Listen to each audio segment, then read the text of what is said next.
అదే క్లాస్లో 40 మెంబర్స్కి 35 మెంబర్స్ని కూడా ఇన్వాల్వ్ చేసి 35 మెంబర్స్తో కూడా చేయించడం ఈ ఎస్ఎల్సి ముఖ్య ఉద్దేశం.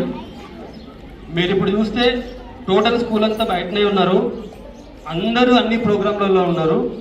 మీ పిల్లలు కూడా ఉండే ఉంటారు, మీ పిల్లలు కూడా మాట్లాడి ఉంటారు అందరూ. దీనికి ఏంటంటే ప్రాక్టికల్గా నేర్పాలి పిల్లలకి, ప్రాక్టికల్గా నేర్పితేనే బాగా వస్తుంది అనేది లీడర్ సిలబస్లో ఉంది. లాస్ట్ 4 years నుండి చాలా మంచి రిజల్ట్స్తో నడవడం జరుగుతుంది. ఇప్పటిదాకా మా పర్ఫార్మెన్సెస్ అన్ని చూశారు, అంతా కంప్లీటెడ్ అయిపోయింది.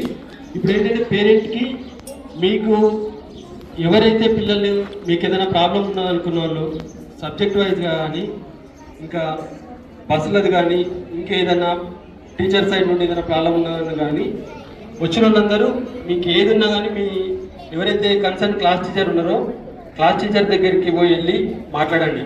మీకు క్లాస్ టీచర్తో ఏదైనా ప్రాబ్లం ఉంటుంటే నాతో మాట్లాడచ్చు. ఇంకా ఏదైనా మేము మాట్లాడతాం, స్టేజ్ పైన కూడా మాట్లాడతామంటే దానికి కూడా వెల్కమ్. ఎవరైనా కాంప్లైంట్స్ ఫస్ట్ రిజల్ట్ చెప్పుకునే ముందు కాంప్లైంట్స్ ఇంకా ఫస్ట్ మీ సైడ్ నుండి ఇది చేంజ్ కావాలని కోరుకుంటున్నాం సార్. మా పిల్లలకి ప్రాబ్లం ఉంది, మా పిల్లలకి సరిగ్గా లేదు, ఇక్కడ ప్రాబ్లం ఉంది అని ఎవరన్నా చెప్పొచ్చు. ఇక్కడ దాకా వచ్చి చెప్తామన్నా ప్రాబ్లం లేదు, టీచర్తో మాట్లాడతామన్నా ప్రాబ్లం లేదు.